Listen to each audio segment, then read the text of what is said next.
ሰላም ጤና ይስጥልን።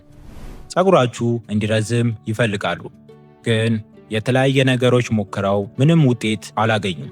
እንግዲያውስ ይሄ ቪዲዮ ለእናንተ ነው።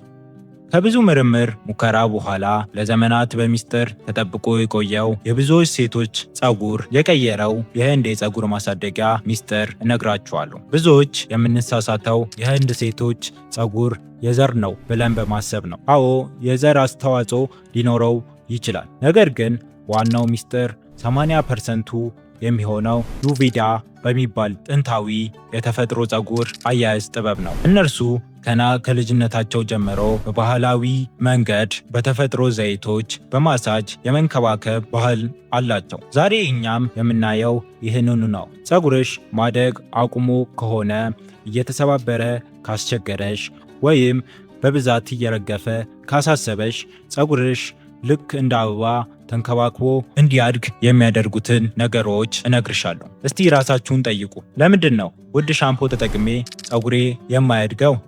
ምክንያቱም ፀጉራችሁ የሚፈልገው ኬሚካል ሳይሆን ምግብ ነው። በዚህ ቪዲዮ ውስጥ ድንቅ የሆነውን የዘይት ቅባት አዘጋጃጀት፣ የራስ ቅል እንዴት ማሳጅ እንደምናደርግ፣ በአጭር ጊዜ ውስጥ ለውጥ የሚያመጡ ኢንቨርስ ሜቶዶች ደረጃ በደረጃ እናያለን። በመሃል የምንናገራቸው እያንዳንዱ የሳይንስ ሚስጥሮች ለፀጉራችሁ እድገት ወሳኝ ስለሆኑ እስከ መጨረሻ አብራችሁን ይቆዩ። ፀጉራችሁ እንዲያድግ የሚያደርገው ንጥረ ነገሮች እንመለከታለን። ይህ ነገር ምንድን ነው? ሻምፖ ወይስ መድኃኒት እያላችሁ ይሆናል። ግን ዛሬ የምነግርሽ ሚስጥር ሁላችንም ቤት የሚገኝ አብሽ ነው።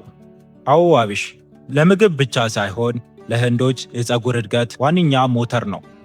ለምን አብሽን መረጥን ብላችሁ ልጠይቁ ትችላላችሁ። ግን ዝም ብለን በልምድ ሳይሆን ሳይንሱ ምን እንደሚል ነግራችኋለሁ። ይህንን ስታውቁ የፀጉራችሁ ሁሉ የምታደርጉትን ነገር ለምን እንደሚጠቅማችሁ በደንብ ይገባቸዋል። አብሽ ለፀጉራችን እድገት እጅግ ወሳኝ የሆኑ 3 ትላልቅ ነገሮች ይዟል። አንደኛው ኒኮቲን አሲድ። ይህ ንጥረ ነገር ራስ ቅል ላይ ያለውን የደም ዝውውር በከፍተኛ ሁኔታ ያነቃቃል።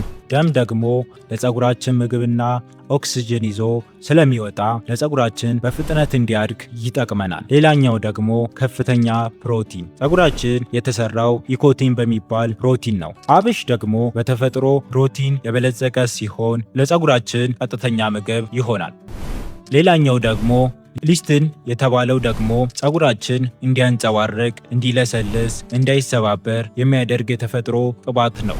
ብዙ ጊዜ ፀጉራችን የሚረግፈው ዲኤችቲ በሚባል ሆርሞን ምክንያት ነው። አብሽ ደግሞ ይህንን ሆርሞን የመከላከል አቅም አለው። ስለዚህ ፀጉርሽ መርገፍ ካቆመ ማደጉን ይቀጥላል ማለት ነው። ይህ ነው እንግዲህ ህንዶች ፀጉራቸው የማይሳሳበት እንደ ጫካ ብዙ የሆነበት ሚስጥር። ከአብሽ ጋር ደግሞ የምናዋህደው ኮኮናት ዘይት ነው። ለምን ሌላ ዘይት አንጠቀምም ብላችሁ ትጠይቁኝ ይሆናል። ምክንያቱም የኮኮናት ዘይት ሞሌኪሉ በጣም ትናንሽ ስለሆነ ወደ ፀጉራችን ውስጥ ዘልቆ የመግባት ብቃት አለው። ሌሎች ዘይቶች ፀጉርሽ ላይ ተለጥፎ ይቆያሉ። የኮኮናት ዘይት ግን አብሽ ውስጥ ያለውን ንጥረ ነገር ተሸክሞ እስከ ፀጉር ስር ድረስ ይገባል። ይህንን ካልን አሁን ወደ ዋናው ስራችን እንገባለን። ይህንን አስማተኛ ቅባት እንዴት እንደምናዘጋጅ እነግራችኋለሁ። በትኩረት ስሙኝ፣ ምክንያቱም አዘጋጃጀቱ ላይ የምትሰሩት ትንሽ ስህተት የቅባቱን ውጤታማነት ሊቀንስ ይችላል። መጀመሪያ የሚያስፈልጉን ነገሮች፣ አንደኛ 2 የሾርባ ማንኪያ ደረቅ አብሽ ጥሬ መሆኑን አረጋግጡ። ሁለተኛ 1 ብርጭቆ ንጹህ የኮኮናት ዘይት። የኮኮናት ዘይት ካላገኘችሁ የወይራ ዘይት ይሆናል፣ ግን ህንዶች በብዛት የሚጠቀሙት የኮኮናት ዘይት ነው። ሶስተኛ ንጹህ የመስታወት ጠርሙስ ቅባቱን ማስቀመጫ። አብሹን በሚገባ እጠቡት። አንዳንድ ጊዜ አብሮት ወይም ሌሎች ነገሮች ሊኖሩት ስለሚችል ንጽህናው ወሳኝ ነው። አብሹ ከታጠበ በኋላ በሚገባ ማድረቅ አለብሽ። በፀሐይ ወይም በንጹህ ጨርቅ ጠረጊው፣ ምክንያቱም ዘይትና ውሃ በጭራሽ አይዋሃድም። ቅባታችሁ ውስጥ ውሃ ካለ ቶሎ ይበላሻል፣ ሽታው ደስ አይልም። ስለዚህ አብሹ ደረቅ መሆኑን ደጋግማችሁ አረጋግጡ። አሁን ትልቁ ሚስጥር ነግራችኋለሁ። ዘይቱንና አብሹን በቀጥታ እሳት ላይ አታደርጉት። ይሄ ብዙዎች የሚሳሳቱበት ነጥብ ነው። ምክንያቱም ዘይቱ በቀጥታ እሳት ላይ ከተጣደ አብሹ ይቃጠላል። ከዛም ከውስጡ ያለውን ጠቃሚ ንጥረ ነገሮች በሙቀት ይሞታሉ። እኛ የምንጠቀመው ቤርንማር በተባለ ዘዴ ነው። ይህ ዘዴ በመጀመሪያ ውሃ እናፈላለን። ከዛም እላዩ ላይ ዘይቱንና አብሹን በሳህን ወይም ሌላ ትንሽ ድስት ተጠቅመን በእንፋሎት እንዲሞቅ እናደርጋለን። የእንፋሎቱ ውሃ ሙቀት ዘይቱን ቀስ እያለ ያሞቋል። ይህ ዘዴ ንጥረ ነገሩን ሳይቃጠል ወይም ዘይቱ እንዲወጣ ያደርገዋል። በዚህ ሁኔታ ለ15 ደቂቃ ያህል ይቆያል። ዘይቱ ቀስ እያለ ወደ ወርቃማ ቀለም ሲቀየር ደስ የሚል የለውዝ ሽታ ያወጣል። ከዚያም አውርዳችሁ እና ሙሉ በሙሉ እንዲቀዘቅዝ ተዉት። ሲቀዘቅዝ በሚገባ አጠለላችሁ አብሹን አስወግዱት እና ወርቃማ ዘይት ብቻ በመስታወት ጠርሙስ አስቀምጡት። ይሄ ዘይት ለፀጉራችሁ ጠቃሚ ነው። አሁን ወርቃማ ቅባቱ ዝግጁ ሆኗል። ግን እዚህ ጋር ትልቅ ስህተት የሚጀምረው ብዙ ሴቶች ቅባት ሲቀቡ የሚሰሩት አንድ ትልቅ ስህተት አለ። እርሱም የፀጉራችሁ ላይ ብቻ ነው የምትቀቡት። ፀጉራችሁ ልክ እንደ ተክል ነው። ተክል ደግሞ ውሃና ምግብ የሚፈልገው ቅጠሉ ላይ ሳይሆን ስሩ ላይ ነው። ፀጉርሽ የሚመገበውና የሚያድገው ከራስ ቅልሽ ውስጥ ካሉት ስሮች ነው። ስለዚህ ዛሬ የምናተኩረው ፀጉርሽ ላይ ሳይሆን የራስ ቅልሽ ላይ ነው ማለት ነው። መጀመሪያ ፀጉርሽን ለሁለት ወይም ለአራት ክፈዩ። ቅባቱን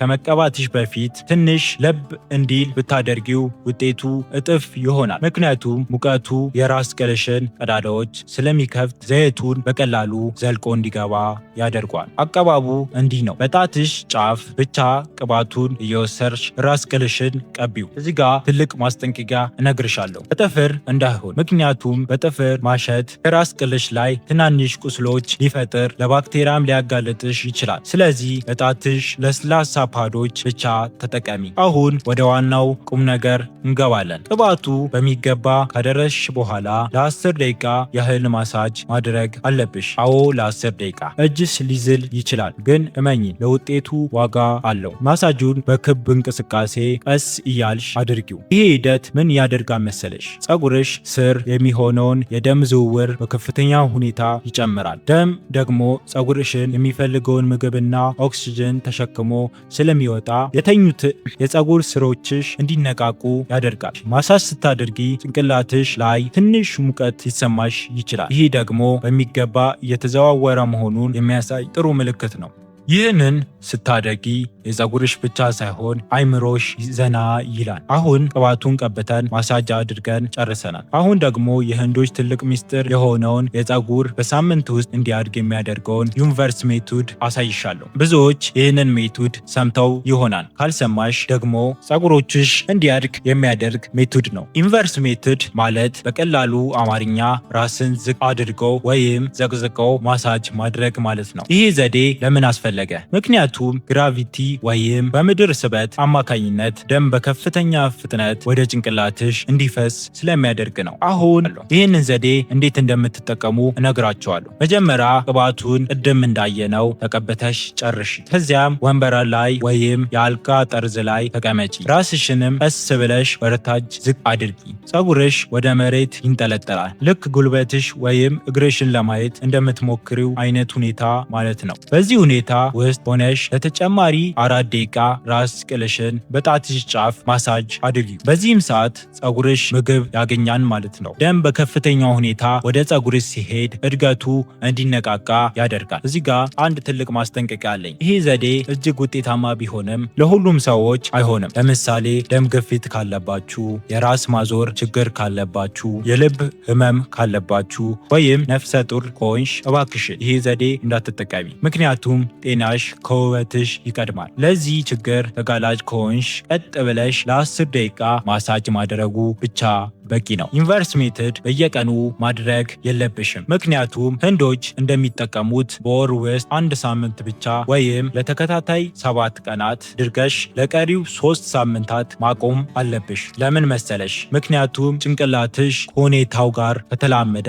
ውጤቱ ይቀንሳል። አሁን ሁሉንም አስቸጋሪ የሚባለውን ቅድመ ተከተሎች ጨርሰናል። ቅባቱን ቀብተናን፣ ማሳጅ አድርገናን፣ ራሳችንም ዘቅዝቀን ፀጉራችንን አነቃቅተናን። አሁን የሚቀራ የሚያጋራን ጥያቄ ይህንን ቅባት ለስንት ሰዓት እናቆያለን የሚለው ነው። ይህ ቅባት ፀጉርሽ ላይ በቆየ ቁጥር ውጤቱ ይበልጥ እየጨመረ ይመጣል። ቢያንስ ለ2 ሰዓታት እንዲቆይ አድርጊ። ከተቻለ ደግሞ ሌሊቱን ሙሉ አሳድሪው። ቅባቱ በቆየ ቁጥር አብሹ ውስጥ ያለውን ንጥረ ነገር እስከ ፀጉርሽ ስር ድረስ ዘልቆ የመግባት በቂ ጊዜ ስለሚያገኝ ፀጉርሽ ስር ድረስ ዘልቆ ለመግባት በቂ ጊዜ ያገኛል። ፀጉርሽን በፕላስቲክ ኮፍያ ወይም በፌስታል በመሸፈን ሙቀት ሲፈጥር ዘይቱ በደንብ እንዲሰራ ያደርጓል። አሁን ወደ መታጠብ እንምጣ። እዚህ ጋር ትልቅ ጥንቃቄ እንድታደርጉ ፈልጋለሁ። ብዙ ሴቶች በፈላ ውሃ የመታጠብ ልምድ አላቸው። እባካችሁን ይህንን ተዉ። የፈላ ውሃ ፀጉርሽን ያደርቀዋል፣ እንዲሰባበርም ያደርጋል። ስለዚህ ለብ ባለ ውሃ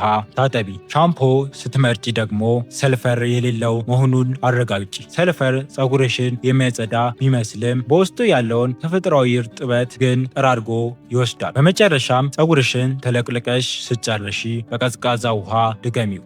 ቀዝቃዛ ውሃ ለብ ባለ ውሃ የተከፈተውን የፀጉር ቀዳዳዎች ይዘጋቸዋል። ይሄ ደግሞ ፀጉርሽን እንዳይሰባበር እንዲያንጸባርቅ ያደርገዋል። መታጠብሽን ጨርሰሽ ስትወጪ ሌላ ስህተት እንዳትሰሪ። ፀጉርሽን በፎጣ በኃይል አትሹ፣ ምክንያቱም ፀጉርሽ እርጥበት በሚሆንበት ሰዓት በጣም ደካማ ነው። ስለዚህ በፎጣ ስታሹ ቀላሉ ይነቃቀላል ወይም ይሰባበራል። ብትጠቀሚ የሚመከረው ፎጣ ትተሽ የጥጥ ቲሸርት ተጠቀሚ። ፀጉርሽን በቲሸርቱ ጠቅልለሽ እና ውሃውን እንዲመጣው አድርጊ፣ ግን በኃይል አትሹ። ቲሸርቱ ከፎጣ ይልቅ ለስላሳ ስለሆነ ፀጉርሽን በሚገባ ይጠብቀዋል። ይህንን ዘዴ ቋሚ ልምድ አድርጊው። ፀጉርን ማሳደግ ልክ እንደ አበባ ነው። ዛሬ ውሃ ጠጥተሽ ነገ አበባ አልወጣም ብለሽ አቆርጭም አይደል? ትዕግስት ያስፈልጋል። ይህ ዘዴ በወር 1 ጊዜ ለተከታታይ 7 ቀናት ዩኒቨርሳል ሜትድ እያደረግሽ ቅባቱን ግን በሳምንት 2 ብትጠቀሙ በ2 እና በ3 ወራት ውስጥ የማይተመን ለውጥ ታያላችሁ። ይህንን ቪዲዮ ከተመቻችሁ